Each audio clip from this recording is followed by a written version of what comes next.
um instante para o aprendizado com santa reverência, que neste momento, abrindo as nossas Bíblias na primeira carta de Paulo aos Tessalonicenses, no capítulo 2, versículos de 13 a 16, e a igreja possa ouvir, atender, organizar o coração para isso.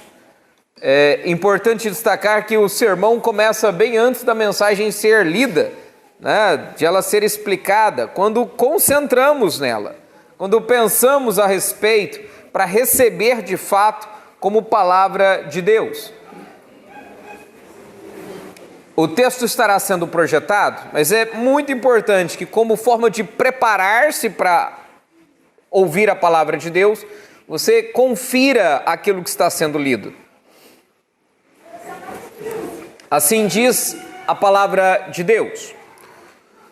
Outra razão ainda temos nós para incessantemente dar graças a Deus, é que, tendo vós recebido a palavra que de nós ouvistes, que é de Deus, acolhestes não como palavra de homens, e sim como em verdade é a palavra de Deus, a qual, com efeito, está operando eficazmente em vós, os que credes.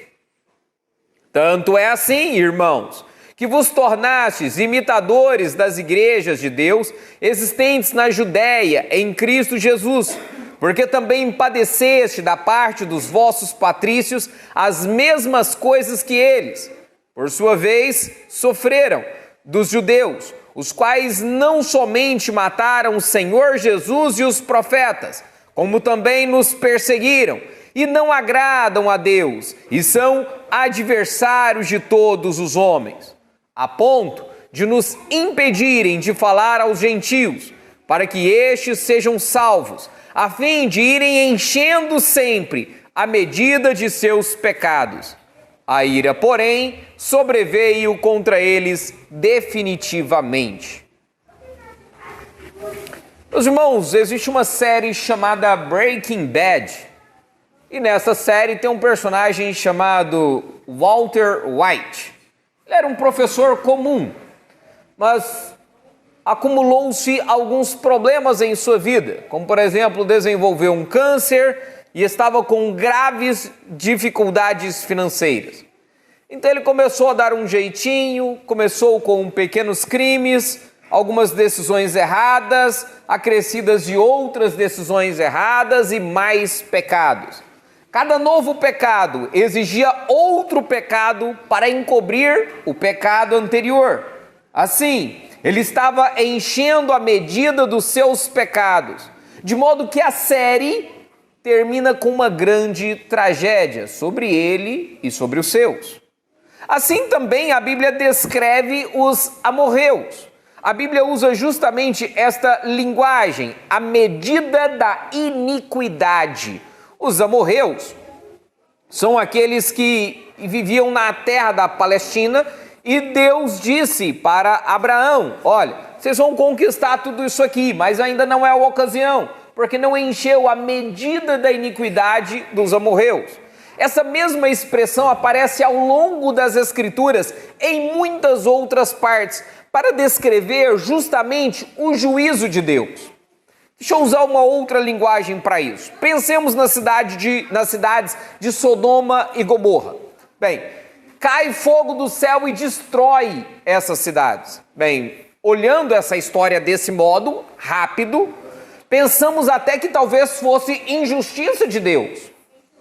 Pense bem, cai fogo do céu e mata todos na cidade, do menor ao maior, até mesmo os animais que ali haviam. Será que não foi severo demais de Deus?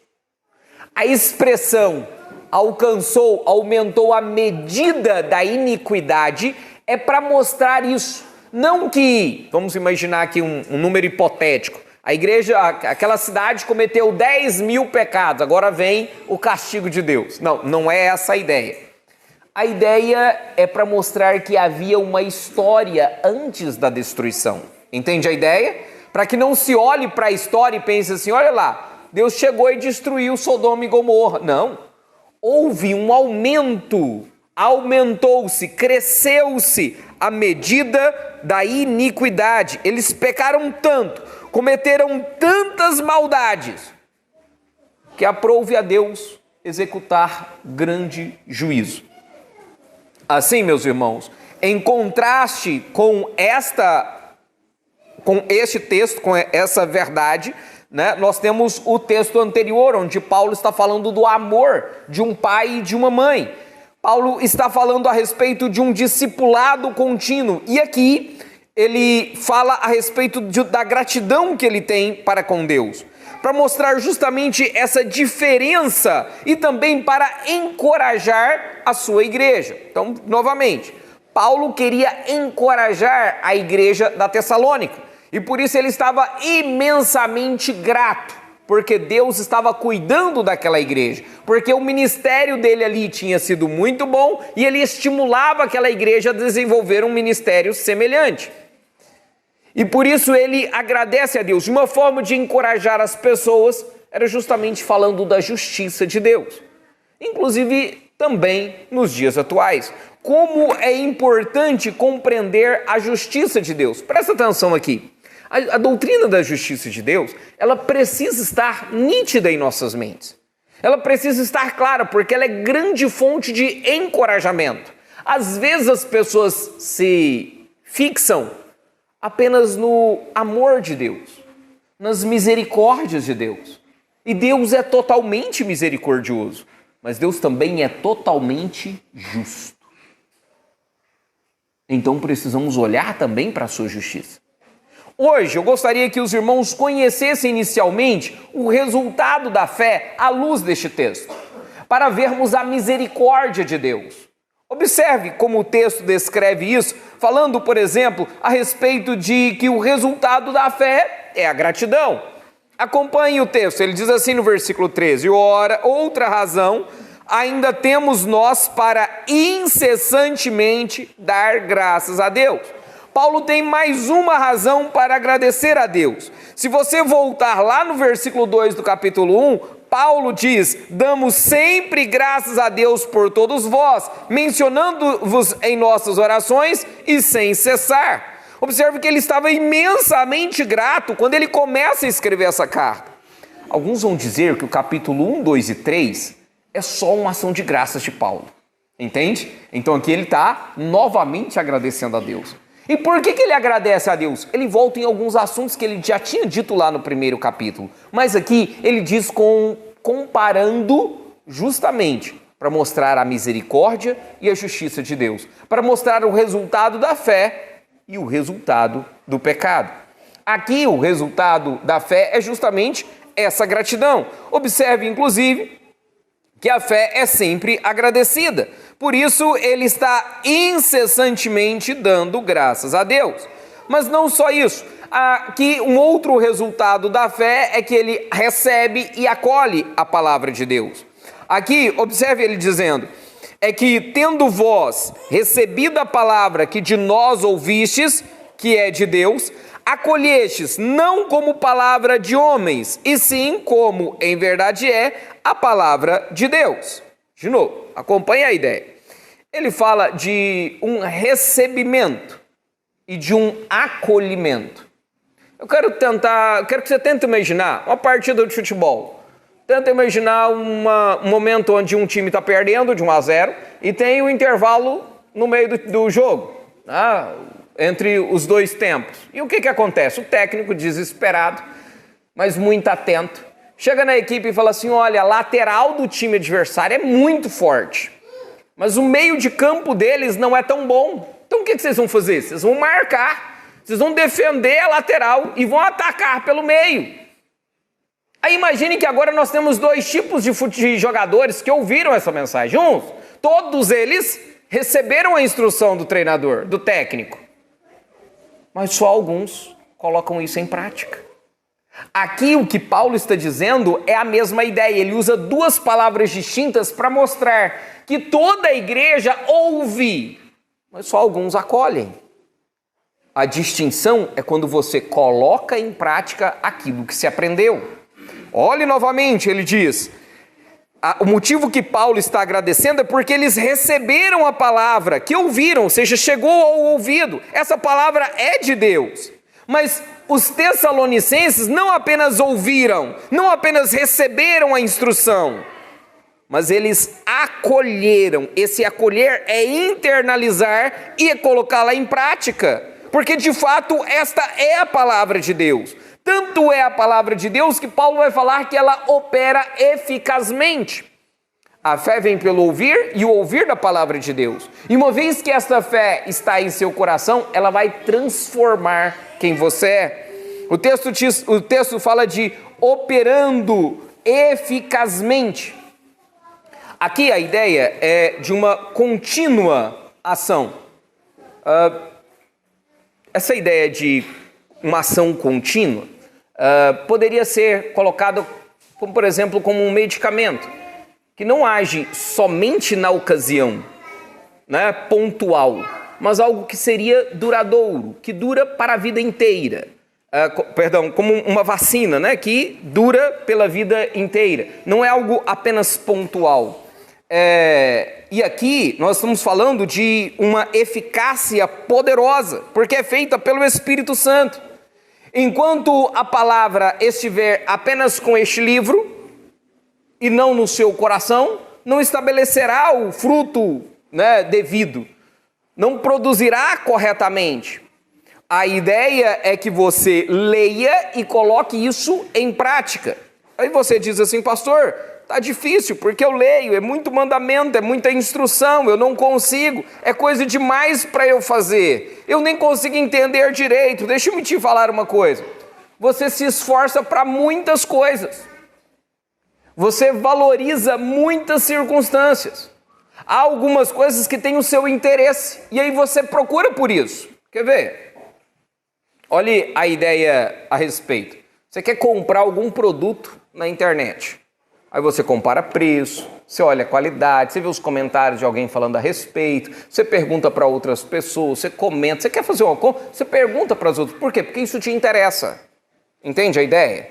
É algo que é útil para você. Então, você vai lá e corre atrás. Se você não entende, o que você faz? Você pergunta quem entende. Meus irmãos, de igual modo é a Bíblia. Se ela é de fato a palavra de Deus, ela opera eficazmente se você a ler. E se você se interessar em colocá-la em prática. Enquanto ela estiver somente nesse livro, ela não é poderosa para mudar sua vida. Mas se ela alcança os seus ouvidos e o seu coração, o texto diz que ela opera eficazmente, continuamente, e é para sempre. De novo, é uma questão de interesse, é uma questão de prioridade, do que vale ou não. Deixa eu dizer uma outra coisa para ver se fica claro. O valor que você dá ao livro de Deus é o mesmo valor que você dá ao Deus deste livro. É preciso compreender, se é de fato valiosa a mensagem de Deus para a sua vida, vá até ela. Paulo vai dizer aos romanos: este texto não está longe demais para vocês. Vocês não têm que atravessar o país, o oceano, para ler. Vocês não precisam de um tradutor. Ele está no seu idioma. Se ele de fato opera eficazmente, é necessário que você o pesquise, o conheça, estude.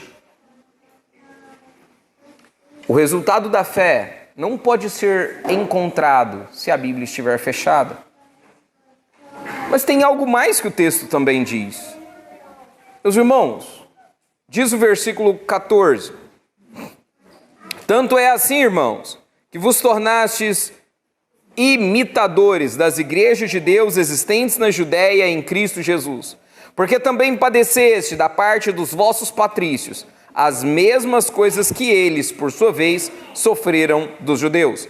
Observe bem, a Tessalônica não tinha mensagens de WhatsApp para trocar, para saber o que estava acontecendo. Não tinha como dar uma olhada no jornal para ver o que estava acontecendo lá na região da Judéia. Presta bem atenção nisso. A Tessalônica não tinha comunicação com a igreja da Judéia. Não tinha. Eles não se conheciam. Nem a Judéia sabia da Tessalônica, nem a Tessalônica sabia da Judéia. Eram igrejas irmãs, mas bem distantes, sem nenhuma comunicação. Eu vou ler de novo para que os irmãos entendam o que está acontecendo.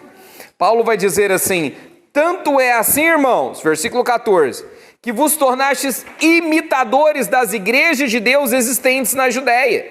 Como é que a Tessalônica, a igreja na Tessalônica, que tinha surgido ali há poucos meses, podia estar imitando uma igreja que eles nunca tinham visto? Como que isso é possível? Lá no capítulo 1 nós estávamos vendo que eles aprenderam com Paulo e agora eles eram modelo para outros. Mas e aqui? Como é que eles ficaram sabendo disso? Na verdade, eles não ficaram sabendo. É Paulo que está contando. Olha o que ele continua dizendo. Ele diz assim: porque também padecestes. Olha só.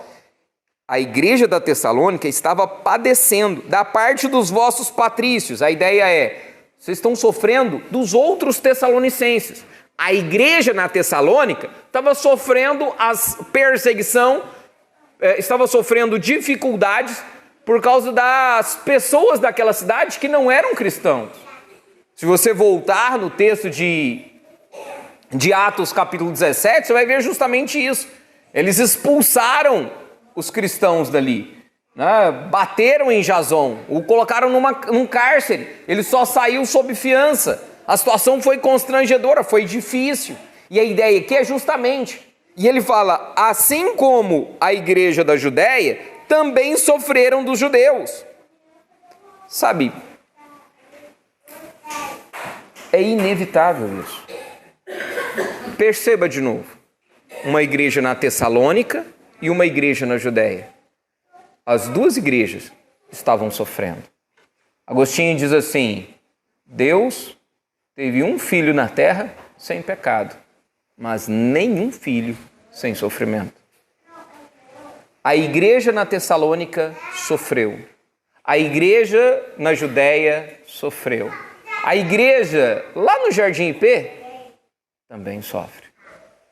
É algo inevitável, é um resultado da fé. É um resultado.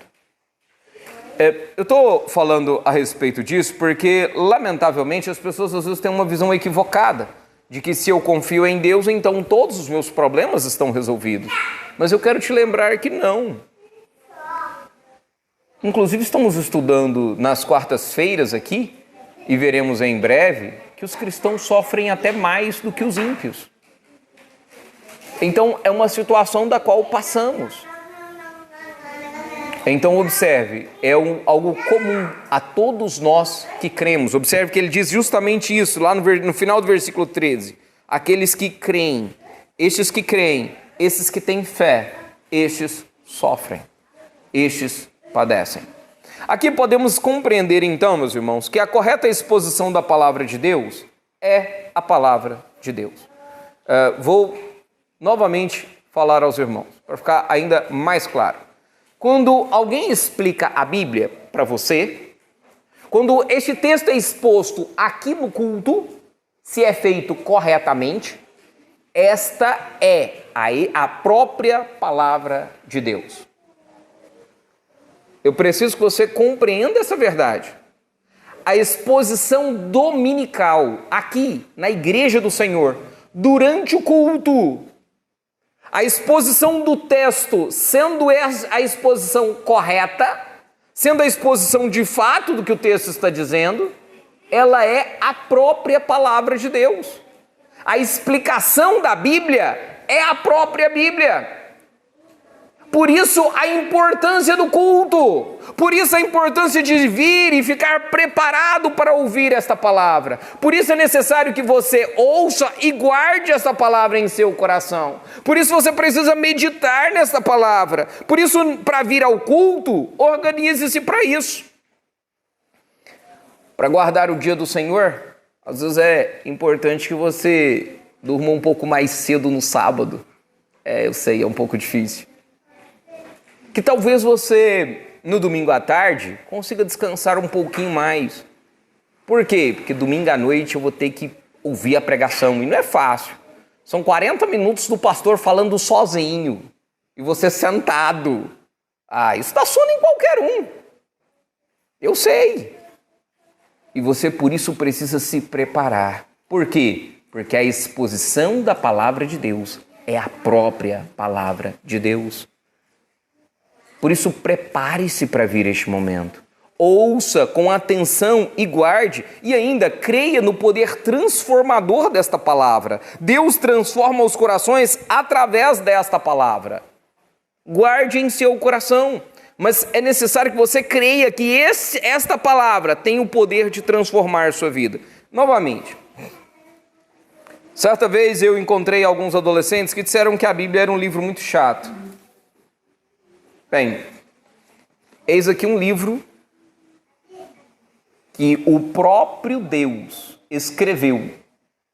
Inspirou cerca de 40 homens ao longo de 1.600 anos para que escrevesse a palavra dele. Você já deve ter escutado a frase: não tem manual de instruções, né? O filho não vem com manual de instruções. Já escutou essa frase? Vem sim, tá aqui, ó. Basta você ter interesse para isso. Nós cremos que as verdades de Deus estão claras, evidentes, para que qualquer um possa pesquisar e compreender. Existem algumas partes que são mais difíceis? Sim, mas essas são as minorias e nada atrapalham sobre a verdade principal do Evangelho. É necessário estar atento a esta palavra. Mas o texto também ensina sobre a gratidão. Observe novamente, versículo 13. Outra razão. Paulo tinha sempre uma razão para ser grato.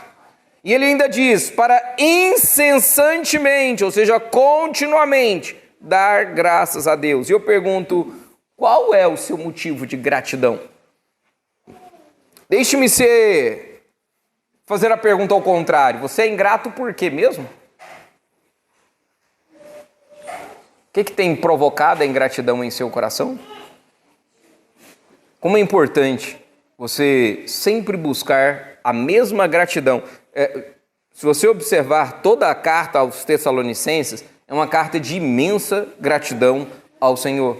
Mas também é importante que você siga o exemplo de sofredores fiéis. Presta atenção aqui, ó. Olha só. Lembra que eu disse que a igreja sofre?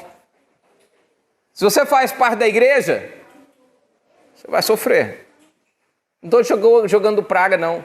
Não estou dizendo que é um castigo de Deus, não. Paulo escreve aos Filipenses dizendo assim, que vocês receberam a graça de Deus de não só crer nele, mas também de padecer. É uma graça, é um favor que Deus nos permite experimentar. Nós somos coparticipantes da natureza divina quando sofremos. Cristo experimentou na cruz sofrimento. E por que Jesus experimentou a cruz? É para nos dar a salvação, para nos dar a vida eterna. Jesus Cristo, o Filho de Deus, sofreu intensamente nesta terra para nos dar a vida eterna. Jesus Cristo veio a este mundo, viveu uma vida de angústia, de sofrimento e carregou sobre si todos os nossos pecados. E você, se acreditar nisso, se você tão somente crer, o resultado disso é ter uma vida de gratidão. É ter uma vida transformada, é receber esta palavra como a própria palavra de Deus. E, meus irmãos, a transformação é certeira. É Ele quem garante, é Ele quem promete. Por isso, olhe para quem é um pouco mais maduro na fé e imite o exemplo dele. Olhe para aqueles que sofrem, aproxime-se desses. Deixa eu contar uma coisa para os irmãos. Tem algumas pessoas aqui na igreja que parece que sofrem mais do que os outros. É sério. E eu não estou falando que a pessoa é sensível. Estou falando que a pessoa é sofrida. Você escuta um pouquinho a história dela e você vê que a pessoa é sofrida. Passou por muitas dificuldades. E eu não estou falando daqueles que estão murmurando. Eu estou falando daquele que continua fiel, mesmo com as adversidades. A minha sugestão, aproxime-se dessas pessoas por dois motivos. Primeiro, para levar consolo e segundo, para aprender um pouco sobre a fidelidade destes. Eu já disse isso e repito, dói menos quando se sofre junto. Mas ainda mais, meus irmãos, o sofrimento ainda virá mais. Alguns aqui parece que está sofrendo menos. Já passou pela sua mente? Fala assim, gente, tem umas pessoas que sofrem tanto, meu problema é tão pequeno. Eu escuto a história de algumas pessoas, eu fico aflito porque para mim é tão tranquilo, a minha vida parece tão tranquila. Deixa eu te dizer uma coisa, isso é uma bênção, isso é um privilégio. E muito provavelmente, não estou te jogando praga, é só uma consequência, mas pode ser uma calmaria que antecede a tempestade. Por isso, neste momento, aproveite para se preparar, aproveite para orar mais, aprenda com aqueles que sofrem, console-os. E ainda mais, caso o sofrimento já tenha chegado, caso você esteja em sofrimento nesta ocasião, confie no Senhor. Um dos resultados da fé é justamente enfrentar esse sofrimento junto com Cristo. É saber e crer que Ele está junto de você.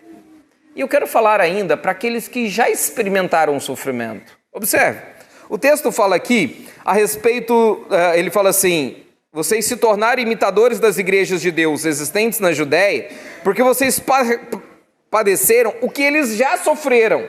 Ou seja, os judeus cristãos já tinham sofrido. Isso quer dizer que se você já passou pelo sofrimento, lembra disso. Escuta bem, o sofrimento já passou? Ele passou. Ele está lá atrás. Não traga ele para presente novamente. Sabe? Remoendo mesmo a dor. Já passou. Você pode deixar ela lá atrás. Você pode aprender com ela e deixar ela lá atrás. Se ela te persegue, se ela te incomoda, procure ajuda. Para que ela não seja seu coveiro, mas o seu professor. O poder transformador do Evangelho, a palavra que opera eficazmente, é capaz de transformar a sua reação aos sofrimentos que você já experimentou. Meus irmãos, a justiça de Deus se mostra através da misericórdia, na qual nós cremos. Que Jesus, com grande misericórdia, recebeu na cruz o perdão, nos ofereceu o perdão. Ele recebeu a condenação em nosso lugar. Essa é a misericórdia de Deus, mas é importante que você também conheça o resultado do pecado. Conhecendo o resultado do pecado, nós vemos justamente do que Deus nos livrou. E é importante que você conheça o resultado do pecado, porque ele é contra o Senhor. O pecado é contra Jesus, o nosso Senhor. Observe o versículo 15. Os quais, ou seja, aqueles judeus, não somente mataram o Senhor Jesus, meus irmãos, é o Senhor, é o próprio Deus. Aqueles judeus mataram o Senhor Jesus Cristo, o Senhor da vida. Meus irmãos, eles se levantaram contra o ungido de Deus. Os judeus fizeram essa maldade sem tamanho. Por mão de iníquos, por mão dos romanos, mataram o nosso Senhor. Os judeus não fizeram apenas isso. Eles aumentaram a medida da sua iniquidade. Porque diz-nos o texto que eles não somente mataram o Senhor Jesus, mas mataram também os profetas. Meus irmãos, matar os profetas do Senhor é como ferir, é como perseguir ao próprio Senhor Jesus Cristo. Quando Paulo sabia disso, quando Paulo perseguia a igreja do Senhor, Jesus aparece para eles e diz: por que me persegues? Mas os judeus aumentaram ainda mais a medida da iniquidade dos seus erros, porque também perseguiram a igreja, os apóstolos, os servos de Deus. Observe, ele diz, como também nos perseguiram. Aqueles que pecam contra Jesus Cristo, o nosso Senhor. Mas mais ainda, meus irmãos, o texto diz que eles pecam também, o pecado é contra os homens. Eles não agradaram a Deus, não agradam a Deus e são adversários de todos os homens. Claro, Paulo aqui está falando dos judeus. E os judeus, observe bem, aqueles que mataram o Senhor, mataram os profetas, perseguiram a igreja, ainda são adversários de todos os homens. Os judeus naquela época, havia um ditado que dizia que eles entre si eram extremamente fiéis, mas com os outros eram como serpentes. Não é à toa que Jesus vai chamar os escribas e fariseus de víboras. Eram traidores, mentirosos, enganadores, cruéis. E a ideia aqui é justamente essa, observe. Eles são adversários de todos os homens. Ou seja, se não é judeu, para eles não servem. Mas os judeus Não apenas mataram a Jesus Cristo, mataram os profetas, perseguiram os apóstolos, não só são adversários de todos os homens, mas também são inimigos da fé, são contra a própria fé. Aquela fé que gera gratidão, que gera transformação mediante a palavra de Deus. Eles geram a perseguição da fé. Observe o versículo 16, diz: a ponto de nos impedirem de falar aos gentios, para que estes sejam salvos. Meus irmãos, eles perseguem a própria fé. Quem deixa os gentios ouvirem essa mensagem sobre Jesus Cristo? Eles não queriam. E por causa disso, diz-nos o texto que eles serão condenados. O resultado do pecado contra o Senhor, contra os homens e contra a fé é a condenação. Ele encerra dizendo, a fim de irem enchendo sempre, ou seja, estão sempre enchendo a medida dos seus pecados. A ira, porém, sobreveio contra eles definitivamente. De fato, Jesus Cristo, nosso Senhor, virá sobre eles. Observe que ele fala no passado. A ira sobreveio. A ira aqui é a ira de Deus, o castigo de Deus. Sobreveio contra eles no passado. Mas como ainda não tinha acontecido nenhuma condenação. No máximo que poderíamos citar o edito de Cláudio, do imperador Cláudio, que os proibiu de ir a Roma. Mas não houve nenhuma manifestação ainda, de fato. Não houve. Até a escrita da primeira carta aos Tessalonicenses, a Judéia, os judeus não tinham sofrido castigo pela medida da iniquidade do que eles fizeram. Mas viria. O que Paulo está dizendo aqui é que a ira veio sobre eles, as consequências já estavam chegando. No ano 70, houve uma rebelião dos judeus, um pouco antes do ano 70. E no ano 70, para resolver isso, o imperador enviou tropas que dizimaram muitos dos judeus. A cidade foi completamente saqueada e destruída. Esse anúncio, inclusive, foi proclamado por Jesus Cristo, o sermão escatológico. Esta mesma destruição de Jerusalém expulsou os judeus daquele território, o qual parece que amargaram ao longo de séculos. Somente no século XX, que eles retornaram para lá como um Estado organizado. Observe, de fato veio a maldade sobre eles. Não estou aqui para dizer judeu é mau, o judeu tem tudo que ser morto mesmo, é o contrário. Hoje, parece que os judeus aprenderam bastante com os erros do passado, embora ainda rejeitem a Jesus Cristo. Eles continuam perdidos. Nós entendemos, inclusive, que eles não acreditam em Cristo e por isso estão condenados de igual modo. Mas eles pararam de perseguir a igreja do Senhor. Eles viram, e há uma esperança para os judeus. Qual que é a esperança para os judeus? Jesus Cristo, nosso Senhor. Qualquer judeu que se converter pode ir a Cristo. Aqui não há um ensino para que se persiga os judeus, de modo nenhum. Ele diz que a ira de Deus veio sobre eles, nós não precisamos ir até eles. Inclusive, uma das ideias é que você tem que tirar a vida do outro, né, como forma de amor. Isso é ensinado por revolucionários, pelos islâmicos. O cristianismo diz o contrário. Nossa revolução é dando a nossa vida, né, tirando a vida do outro. Né? Então não concordamos com nenhum ataque aos judeus e até mesmo um ataque deles a qualquer outro povo.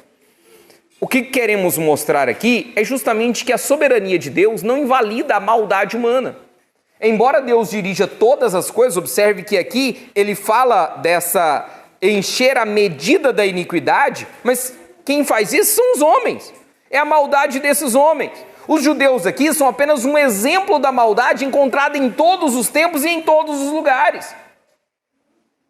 E por isso você precisa decidir que tipo de resultado você quer colher. O resultado da fé ou o resultado do pecado? Ou você confia na misericórdia de Jesus Cristo, na misericórdia de Deus através de Jesus, que morreu numa cruz para perdoar seus pecados? Ou você confia nos seus pecados? Ou você confia nas suas boas obras, que não são tantas assim? E um só pecado te condena ao inferno. E você receberá a condenação. E aí? Como você vai decidir isso? Que escolha você tem? Deixe-me dizer uma coisa, meus irmãos. Os judeus mataram Jesus Cristo injustamente. Jesus foi condenado em um tribunal corrupto, onde os judeus se aliaram juntamente com os gentios e gente de Israel, como Herodes e Pilatos. Eles se aglomeraram, fizeram uma coalizão contra Jesus Cristo, que foi julgado injustamente. Mas eu quero dizer que também Jesus foi justamente condenado, porque ele carregou o pecado do seu povo. E se ele carregou o pecado do seu povo, Deus olhou para Jesus Cristo e o condenou, o castigou com o seu pecado, para que você tenha a vida eterna. É algo feito no passado, é algo que Jesus já realizou para a sua vida eterna. De novo, ou você confia na misericórdia de Deus, ou você será julgado por não confiar no sacrifício de Jesus Cristo. Eu quero ainda quero olhar agora para este texto novamente. Observe versículo 16, ele diz assim: a fim de irem enchendo sempre a medida dos seus pecados. Eu quero que você pense isso. Como é que está a sua vida? Sério, pensa nesse texto de novo. Olha a força desse texto. Os maldosos aqui, os iníquos, eles estão enchendo sempre a medida dos seus pecados. Eu pergunto, você está enchendo sempre a medida dos seus pecados? Porque se estiver, a ira virá sobre você definitivamente. Está condenado. Mas um cristão não está sempre enchendo a medida dos seus pecados. Por quê? Por que um cristão não precisa ter medo disso? Por que um cristão não está sempre enchendo a medida dos seus pecados? É porque Jesus, o Filho de Deus, pagou na cruz por todos eles. Observe, meus irmãos, a seriedade disso. O castigo que Jesus recebeu na cruz foi muito severo. E foi no seu lugar. E foi por amor. Mas um outro motivo pelo qual os cristãos não estão enchendo sempre a medida dos seus pecados é porque a palavra que opera eficazmente os ajuda na luta contra o pecado. De modo que estes não estão sempre enchendo a medida dos seus pecados. Eles estão lutando contra estes pecados. É um povo que batalha, mesmo em sofrimento, mesmo em dificuldade, mesmo em dor. Estão sempre lutando para combater estes pecados. Se você é igreja do Senhor, se você é povo de Deus, veja o resultado da fé. Vale a pena. Ele um dia enxugará de nós toda lágrima. Estaremos sempre com Ele. É valioso. A esperança que essa fé nos traz certamente nos move a continuarmos fiéis e junto com Ele. Quero te convidar a fechar seus olhos, curvar a sua cabeça, falarmos com o Senhor nosso Deus.